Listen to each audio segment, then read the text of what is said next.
రహదారిపై డీసీఎం వాహనంలో అక్రమంగా తరలిస్తున్న ఆవులను గోరక్షక దళ సభ్యులు అడ్డుకున్నారు. ఏపీలోని రంపచోడవరం నుంచి హైదరాబాద్ కు గుట్టుచప్పుడు కాకుండా ఆవులను తరలిస్తున్నారు. ఎవరికీ అనుమానం రాకుండా డీసీఎం వాహనంపై పైభాగాన ఎండుగడ్డి కట్టలు వేసి కింద 15 గోవులను ఉంచి తరలిస్తున్నారు. ఈ సమాచారం తెలుసుకున్న గోరక్షక దళ సభ్యులు భువనగిరి బైపాస్ రోడ్డులో ఆవులను తరలిస్తున్న డీసీఎం వాహనాన్ని పట్టుకున్నారు. అనంతరం డీసీఎంలో తరలిస్తున్న 15 ఆవులను పోలీసులకు అప్పగించారు.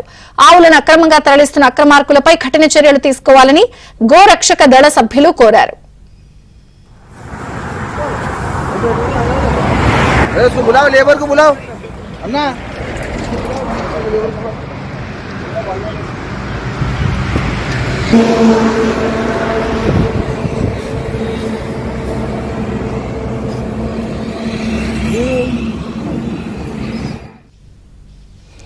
యాదాద్రి జిల్లా భువనగిరిలో అక్రమంగా గోవులను తరలిస్తున్న డీసీఎం ని 15 ఆవులతో ఉన్న డీసీఎం ని గోరక్షక దళ సభ్యులు అడ్డుకున్నారు.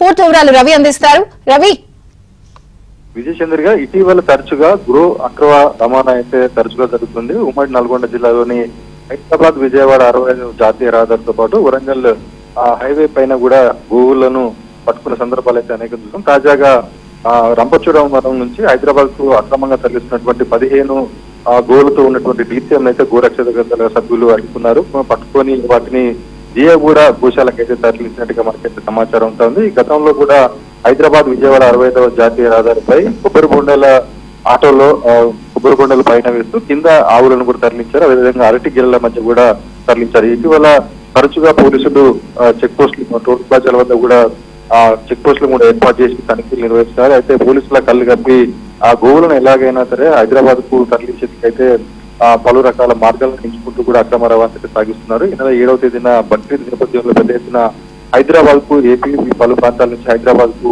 చేరుకున్న నేపథ్యంలో ఇటు పోలీసులు కూడా అలర్ట్ అయ్యారు. కానీ ఏదైతే నిందితులు పోలీసులను పక్కదారి పట్టించేలా పలు రకాల వస్తువులను సామాగ్రి తీసుకెళ్తూ గోవులను అయితే అక్రమ రవాణా సాగిస్తున్న పరిస్థితి ఉంది. ఎప్పటికలకు బజరంగ దళ సభ్యులతో పాటు గోరక్షక దళ సభ్యులు వాటిని ఆచూకీని కనిపెట్టి అయితే పట్టుకుంటున్నదైతే జరుగుతున్న పరిస్థితి ఉంది. విజయచంద్ర.